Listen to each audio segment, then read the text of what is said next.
ESPN says Fernando Mendoza is one of the best transfer portal additions this offseason, and they're absolutely right.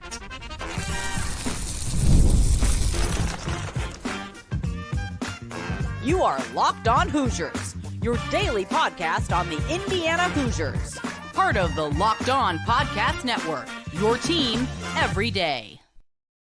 Welcome, and it is the Locked On Hoosiers podcast. I'm your man, Jacob Goins. I appreciate you being here, making this your first listen or your first watch every single day. We are part of the Locked On Podcast Network, which is your team every day. Today's episode of Locked On Hoosiers is brought to you by FanDuel. Right now, new customers can get $200 in bonus bets if your first $5 bet wins. Head to FanDuel.com. Well, later on in the episode, we'll talk about what Jordan Smith, the five-star shooting guard, top 10 player in the country, had some words to say about Indiana, and they're not the most promising as of right now. Plus, we'll take an entire look at this football transfer portal class, what's coming in to join, what's coming back for this Indiana team, and why I think it is elite. But ESPN put out an article about the top 100 incoming transfers in college football this season for guys that are leaving their former school and heading to their new school. And it's a very detailed list. Again, top 100 players transferring in this offseason who will be playing for a new school this season. And of course, Indiana's had over 20 guys that have committed through the transfer portal that have come to Bloomington. And you scroll through, and there's not a whole lot of Hoosiers in there, but you get at the top. They go 1 through 100. And right there at number 4 is your new starting quarterback, Fernando Mendoza. Of course, he's the California transfer, one who played on a terrible team a year ago. He was the most sacked quarterback in college football last year, and yet he still got them to be bowl eligible. They beat their rival Stanford. They went on the road and beat a team in the SEC in Auburn back in the beginning of the year. So this guy's kind of good, and he's so good that out of the top 100 transfers in college football this season, ESPN and their staff and their experts put him in number 4. Now, the top 5 are all quarterbacks. He is behind. Okay, he's behind John Mateer, who went from Washington State to Oklahoma. Carson Beck, who went from Georgia to Miami. What a fiasco that was. Darian Mensah, who went from Tulane to Duke. I think he has a chance to be really, really good. He's either going to be Heisman or nothing, in my opinion, I think, on Mensah. There's Fernando Mendoza. And then it's Nico Iamaleava at number 5. The first non-quarterback is Eric Singleton, the Georgia Tech wide receiver, who Indiana was in on and trying to go after, but he ends up going down to Auburn in the SEC. And so that should make you feel really, really good, Indiana fans. That should make you feel so excited for this upcoming football season. The fact that your starting quarterback, Fernando Mendoza, is considered one of the top 5 best transfer additions this offseason. And I thought there would be more, and I scrolled, and it takes a long time. But I think guys like Pat Coogan need to be on this list, and Amarian Knighton need to be on this list, and more on that coming up in just a moment. But the fact that you have one of the best transfer quarterbacks in this class, one of the best transfer players in this class, should get you excited about the football season. And man, I love this guy. I think he is super talented. They continue to use the word underrated, undervalued, underappreciated in college football. They said that Cal found him as an underrated, underappreciated high school quarterback as a 3-star recruit. Cal found him. He played with terrible receivers, decent running backs, but a horrible offensive system. Injuries on that team. Again, a ridiculously bad offensive line to where he was the most sacked quarterback in college football, and he still got them to be bowl eligible. They still went to a bowl game. And so you bring him into Indiana's system, which was one of the best in college football a year ago, on top of getting to throw the football to, Elijah Surratt and Omar Cooper, who were 2 of the best receivers in the Big Ten last year, who are now stepping in on this team. Plus your transfer additions, one of his receivers, by the way, remember we talked about that earlier in the transfer portal, and Holden Stays at the tight end spot, just from people you're throwing the football to. he's going to have better numbers than he did a year ago. And his numbers were solid last year. He threw for 3,000 yards, had 18 touchdowns, and just 6 interceptions, throwing 69% completion percentage. That's pretty good. That's second in the ACC, according to ESPN. So he was putting up numbers at California. Imagine what he's going to do here in Bloomington. Imagine if the offense works anything like it did last year, where it was deep balls, fade routes, just go routes, just let me throw it over the top and get it to our playmakers. And then when you're ready for that, we'll just run it right down your throat. You'll stack the box, and then we'll throw it around the yard again. I fully expect Indiana to do that this year once more on the offensive side of the football. And there's a lot of comparisons going on right now between Fernando Mendoza and Kurtis Rourke, because Kurtis Rourke in just 1 year went down as historically one of the best quarterbacks Indiana football has ever seen, okay? And he got you to a college football playoff, even though he was injured for some of the season. Not a ton, but more than a game, and enough for him to not be in New York for a Heisman Trophy ceremony, in my opinion. But you don't, and I've said this and I will continue to say it, Kurtis Rourke had a historical season. You don't need that from Mendoza. He can absolutely give it to you, and I'm not sitting here saying he's not capable of that. I'm just saying Fernando Mendoza needs to have a good season. 18 touchdowns, 6 interceptions like he did last year. Fine. Let's get some more touchdowns on there. If you throw a few more picks, whatever. But let's get 25 touchdowns on the board for you this year. Let's get you 25 and 8. If it's lower than that on the interceptions, cool. But just kind of playing the averages here. Just get it to your guys. Don't turn the football over and make the right decisions. So his receivers are going to be a lot better than they were at Cal. His offensive line is going to be a lot better than it was at Cal, which is crazy to say that we're excited about this Indiana offensive line, but reasons being we're going to talk about with the transfer portal class in just a second. Main one being Pat Coogan, who's holding down the fort right there at the center spot from Notre Dame. He instantly makes your offensive line that much better. And then you've got a running back room by committee that I think is going to be really exciting. And so the fact that Curt Cignetti and this entire offensive staff went to the transfer portal and said, that's our guy. We want Fernando Mendoza. Other places wanted Fernando Mendoza too. And you bring him in, he instantly makes you better. He instantly, I don't know if he raises the level of your offense from a year ago, but it doesn't change. It doesn't drop off. I think it will be a smooth transition from last year to this year in terms of what your offensive production is. And the fact that he is getting national recognition for how good he is and how big of an addition this was. Not only is he one of the best transfer portal additions, I think he's going to be one of the best quarterbacks in the Big Ten this year. He'll be a top 5 quarterback in the Big Ten this year. You book it. You mark my words. Whether it be touchdowns or passing yards or completion percentage or just flat out wins, Fernando Mendoza will be a top 5 quarterback in the Big Ten in 2025. And I believe that it will be so. I believe that that is going to happen because of everything that is around him. Remember how we've talked about the deck is stacked around him? That's what Fernando Mendoza has going for him. On top of what is a really good transfer portal class and dudes coming back from a year ago and some exciting freshmen as well, there is talent on this team. I'm just getting you excited because national recognition for Fernando Mendoza and just how important that addition was this offseason. Indiana's doing something right. And Fernando Mendoza is going to be awesome running the show this fall. All right, coming up here on Locked On Hoosiers, we'll take a look at that entire transfer portal class. Kind of remind you what has stepped in on this team over the last couple of cycles and how it could look a little different on the field this fall. We'll have that coming up for you next, right here on Locked On Hoosiers.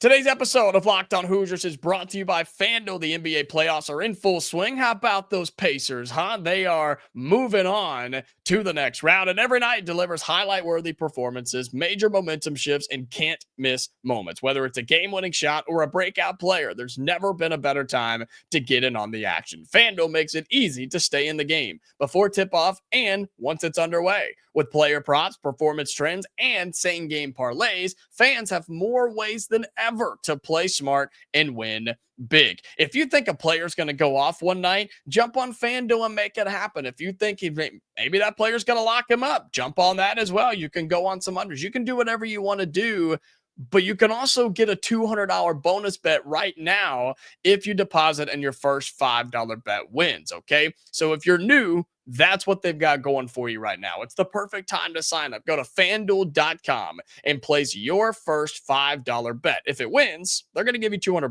in bonus bets. All right. Make every moment more with FanDuel, official sports betting partner of the NBA. Welcome back into Locked On Hoosiers. Appreciate you being here, making this your go-to spot for all things Indiana athletics. Remember, we're going to talk about five-star shooting guard, top 10 player in the 2026 class, Jordan Smith. He spoke on Indiana, plus some other places as well, and not overly confident in his comments so far about Indiana, but we'll break it down coming up in just a little bit. And with this talk of Fernando Mendoza as the top 5 transfer portal edition in this offseason, according to ESPN, it felt like a good time for us to revisit what this entire transfer portal class looked like. Because I told you, scrolling through here, I got down to I got all the way to the bottom, I think, and did not find another Indiana player. Let me just double check myself here. Did not find another Indiana player on this list from ESPN. Oh, okay. There's Pat Coogan. Apologies. They've got him at 92nd. Come on now. There's a bunch of offensive linemen in front of him. That's disrespectful to our boy Pat Coogan. 6'5", 310, the redshirt junior coming in from Notre Dame, right? And so you bring him in with one more year remaining. Oh, by the way, that's another benefit for Mendoza. Forgot to mention this. He's got 2 years of eligibility remaining. So that is huge for the Indiana offense. So is Pat Coogan, who is still considered a top 100 transfer portal edition for Indiana this offseason. No doubt about that. I agree with that. I think he should be a lot higher. This guy was a solid offensive lineman at Notre Dame. He's now going to be, let's just be real, probably your best offensive lineman here at Indiana. And starting all 13 games a year ago, he was at left guard. Actually, that was in 23, and then he moved and played. Where did he play? He was their center last year. Okay, I just wanted to make sure. So yeah, left guard in 23, center in 24 on a Notre Dame team that went all the way to the college football national championship game. And so he is a immediate upgrade on the offensive line. I don't care where he played. I don't care if it was guard, tackle, center, does not matter on either side. He was an immediate upgrade, that instant impact player that we talk about. That is what Pat Coogan is. And so you look in there, I believe that is the last one. Let's see, just double checking to make sure. Yeah, so Indiana, according to ESPN, only has 2 top 100 transfers in college football this season. And I just don't know if I fully agree with that, because I think Mendoza and Coogan, yes. I talked about Marion Knighton, who I absolutely love, the Northern Illinois transfer, who's going to be, I think, whether a starter or a significant role player in your secondary. I think he's someone who's a flat-out baller. You brought in Holden Stage, right, who I think is going to be your starting tight end from Tennessee. I think he's a big addition as well. Then there's a guy like Roman Hemby. Roman Hemby gets me excited because I don't know if he starts immediately in the running back room. That's probably going to be Kalen Black. But you bring in somebody like him who instantly competes for the starting running back job. And he's from Maryland. He's played Power 4 football. There should not be any step up or adjustment period from him playing group of 5 ball into Big Ten. He played at Maryland. And so you expect somebody like him to step in and compete for a running back job. Other guys that you need to remember and think about, okay? You have, unfortunately, Tyler Morris doesn't really count in all this anymore because he got injured and is not going to play this season. Remember, that was the Michigan wide receiver transfer that the Hoosiers had gone and got, because they thought he was going to start in the slot. That didn't really work, right? Because now he's injured, unfortunately. And so you had to go and get some more guys, right? So Tyler Morris was a big loss. Rylan Gandy, the corner from Pitt, forgot about him. He's going to be in there as well. And remember doing an episode when he committed and just the depth that he brings to this Indiana defense. I mean, don't you see a trend here? You've picked up some starters where you needed them: quarterback, receiver, offensive line, linebacker, I think, or maybe even on the edge as well with somebody like Dominique Ratcliffe, who steps in as well. But you also just added depth to this team. And this is where you want to be. This is where you want to live. If you are wanting to be a big time college football program, and yes, Indiana's trying to get there, you cannot live and die in the transfer portal. You can't do it. It doesn't work. Just ask Lane Kiffin at Ole Miss. It doesn't work. Ask anybody that tries to do this. It just doesn't work. You can use it and you can benefit from it and you can get better because of it. You just can't build your whole roster on it and say, well, we've got 22 players that are going to be starting for us, and 18 of them are from the transfer portal. We got the best class in the country. We're going to be awesome. Just doesn't work that way. You have to go and, yes, grab a couple of starters that you need, because that's every year. And starting freshmen in today's age is just really rare. But then you just go and get depth. And that's what so many of these guys are. You bring in another offensive lineman in Zen Mikulski. He ain't depth. He's starting on that offensive line from Ohio State. You bring in somebody, Stephen Daly's a perfect example from Kent State. Will he start on the edge? I don't know. Or on the defensive line? I don't know. We're going to have to wait and see. But if nothing else, you bring in a body to rotate through on that defensive line, right? You just have so many of these. Hosea Wheeler's an example. Noah Kowski's your backup tight end now. You bring in Lewis Moore, the safety. Devin Boykin's a safety from NC State. Like, all of these players are going to contribute on this team. I believe it. And look, some of these are not going to pan out. Some of these are not going to work. Some of these players will never see the field. Some will, and it's not going to go well. And some of these guys are going to transfer again, and they're going to leave and go somewhere else. And you know what? That's just how it works. That's just where we are in college athletics. Not every single transfer can work out. I mean, Indiana's got over 20. I think the number's 24, right? 24 incoming transfers in this class, maybe 23. The math doesn't work. It's not physically possible for all of them to be good. I'm just saying, you now feel that you have the pieces to compete. And whether it be Jonathan Brady, the Cal wide receiver who you bring in, who was catching balls from Fernando Mendoza a year ago, or anybody like that, you just feel good. I do anyway. I feel really good about what Indiana has brought in. Khalil Benson's, and I'm just rattling them off here. Khalil Benson is one from Colorado, the offensive lineman, who, whether he starts or is a rotational piece, then cool. You brought in another Power 5. I know it's crazy to say Power 5 offensive lineman to be in your room, to be on your front lines.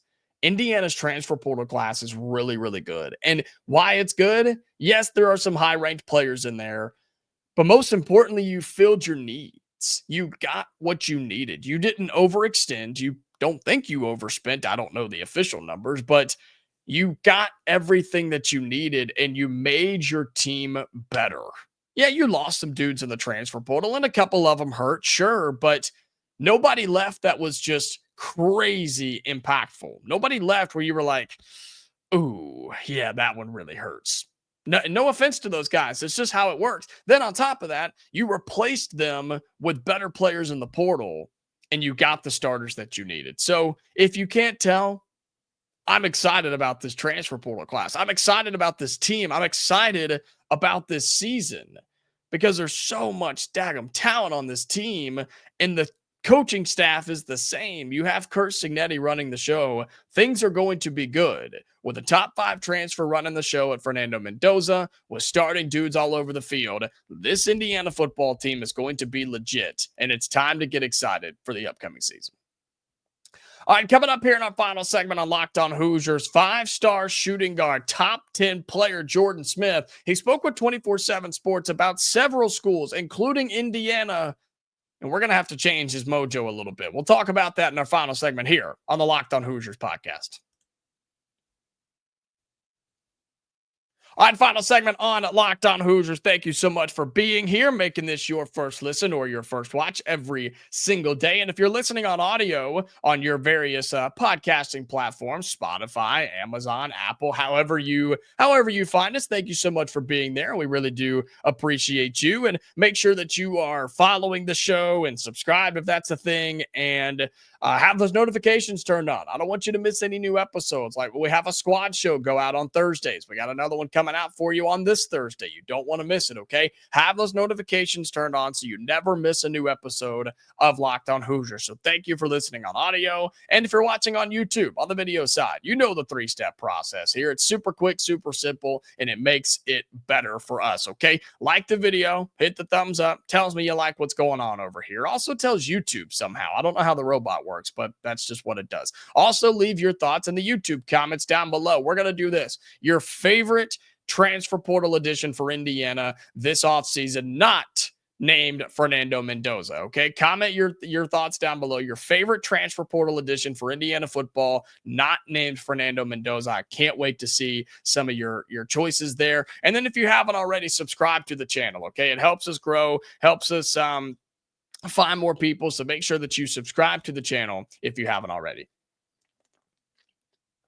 All right, so as we get here in our final segment, we are flipping over to basketball as Jordan Smith, the guy we have talked about already this week and late last week, who is a top 10 player in the class of 2026. Remember, this is the kid from Virginia. He's 6'2", 200 pounds, a 5-star all the way through. Again, top 10 player in the class of 2026. He received a scholarship offer from Indiana, as he did from almost all major schools, but he spoke with 247 Sports and their national writer, Deshaun London, who has a bunch of quotes from him about multiple different schools. He's taken visits already to Syracuse and Kentucky and Arkansas, Louisville, Georgetown, and many others. And he got a bunch of quotes from Jordan Smith about several schools, including Indiana. Some of these sound really good. Indiana's not so much, okay? Here's what he said about Kentucky. He said, quote, "I had a really nice in-home visit with them. They came here and broke down the transfer portal, and if that'll affect me at all, they told me I'd come in and be an impact player right away. It was good vibes overall." Again, all of this is from 247 Sports. You can go and find that on their website. Arkansas, he says, quote, this is George Smith, the player. He says, "They basically said if I want to go to the NBA and reach my goals, then I should come to Arkansas. They said they'd help me the best way possible." Sounds like a pretty standard Coach Calipari commit, or a pretty standard Coach Calipari sales job, doesn't it? I mean, hey, he's got the reputation. I'm not saying it's false. It just sounds spot on for Coach Calipari. Georgetown says they want me really bad and they want me to stay home. They want me to help reach my goals and said they'll do anything for me to stay home. So he has some really good things to say about Duke. He's talked about Syracuse, talked about Virginia as well. Here's what he said about Indiana. All right, quote from Jordan Smith about Indiana. Quote, "The top assistant at Georgetown, Kenny Johnson, was recruiting me the most. And then he left and went to Indiana, who has obviously been extremely active for the Hoosiers." He goes on to say, "I really don't have any early impressions on them yet. I need to watch and see them. I want to learn how they treat their players, how they handle adversity, and how they'd help me in the future," end quote. So what that means is, now assistant Kenny Johnson, former assistant at Georgetown, was recruiting him to Georgetown. Indiana, turns out they weren't really recruiting this kid at all. Why? Because he's a top 10 player, one of the best kids in the class of 2026. Why the hell would you recruit him, right, Mike Woodson? Good Lord. And so Kenny Johnson steps into Indiana and immediately says, yeah, I've been going after this kid at Georgetown when I was there. We need to go after him here in Indiana now that I'm here. And look, I appreciate a kid like Jordan Smith being completely honest. Again, all those from 247 Sports, go check those out. I appreciate him being honest and saying, I don't really have any impressions from them. I wasn't really getting recruited by them, so I don't really have an idea on them just yet. I'd like to check it out. I'd like to see what they're about, probably take a visit and see if I can formulate an opinion from there. Which means Indiana has a tall hill to climb. He's been with one in-home visit, and it was with Mark Pope and Kentucky. He's already talked to Arkansas about going to the NBA. He's talking to Syracuse. He's talking to Duke and John Shire. And now he's trying to talk to Darren DeVries, Kenny Johnson, and this Indiana staff. You've got a long way to go here, man. And you've got a lot of ground to make up too, which again just gets me fired up about the lack of recruiting in the previous staff. But at least these guys are trying. And Kenny Johnson's taking his former and previous relationships and hopefully using them here in Bloomington and trying to get one of the best players in the country in Jordan Smith, the top 10 shooting guard in the class of 2026. Can Indiana get him? I have no idea. We're going to try. And I think he's worth it. I think he's absolutely worth it. This kid is a stud. He can do it all. And from those quotes, you can tell the Hoosiers have almost no progress made, and some of these schools basically have pen to paper with this kid already. So can Indiana pull it off? I don't know. Indiana's going to have to shuck up some money. They're going to have to get him on campus. They're going to have to give him whatever he wants. They're going to have to do whatever he wants. They're going to have to win some games this year early for him to have an idea of where he wants to go. Maybe you win this one, maybe you don't, but at least be there is what I'm saying for Indiana. Be in the door, be in the room, have a hat on the table when he makes his decision, and then you go from there. And that's about all you can do. But I thought those quotes were interesting, and I thought you may enjoy those. And so we'll see what Indiana's able to do with him and so many other recruits in 2026 and 2027. And as always, we'll keep you updated right here on Locked On Hoosiers. But that's going to do it for today's episode of Locked On Hoosiers. Man, we're having so much fun over here. I really appreciate you being here again. Like this video, comment down below, subscribe to the channel on YouTube. And for my audio listeners, subscribe over there, follow us, send it to everybody you know. We want them listening to Locked On Hoosiers, okay? We're back tomorrow for a normal episode, plus a squad show, and then a fun episode on Friday as well, okay? So the rest of the week is going to be a banger. You don't want to miss it. And we're out back tomorrow right here on another episode of Locked On Hoosiers. So until then, Hoosier fans, stay safe, and I'll talk to you later.